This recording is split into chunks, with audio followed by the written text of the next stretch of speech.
One of the biggest things that I've come to learn from you two is that I get to choose who I work with. Not I have to work with everybody.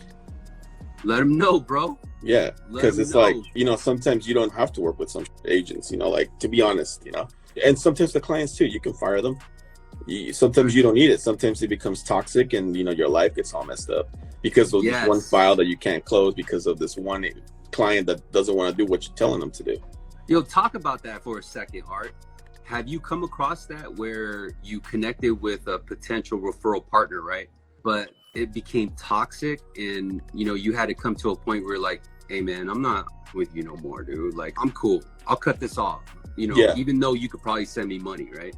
Yeah, Talk about that, because I think there are a lot of LOs that are watching right now and will watch this that are going to come across that or are already experiencing it. How did it happen to you and how did you cut ties to them? I've come across some agents where, everything's cool, you get to know them, you get to be like, all right, this sounds like we have good dynamic. But then you get to a point where they're calling you and they don't respect your hours. It's my deal is more important than everybody else's deal, or just expecting ridiculous things like, hey, we're expecting a payoff for this person's, car or something. And it's like, hey, this is a whole nother company that now I have to wait for to give me a payoff. I can't go in there and say, hey, give me the payoff right now. It's like, things like that, things that maybe agents don't know because they're not part of the business as we are, but they should have some kind of common sense to say, hey, this is the last minute thing. He's requesting it. 3 hours later, I still don't have it. Like, it's 3 hours. Like, we just requested it. So most of the time, it's just toxic expectations is what I call it. Things that they want you to get done when you can't. You explain it, but they still don't get it. Once you start getting to that point where they don't understand timelines, they don't understand that, not only are you doing this, but then there's other things that also need to happen, that this is not the only file.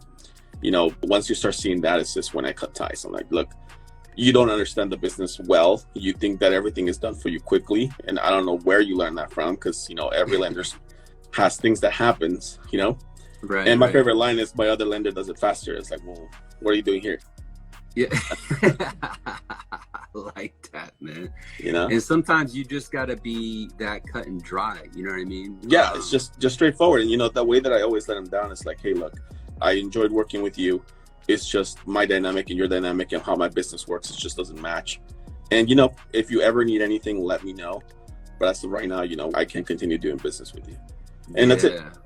Not burning the bridge, but, still letting them know, hey, you know what? We're just not working out. It's just not going to work out.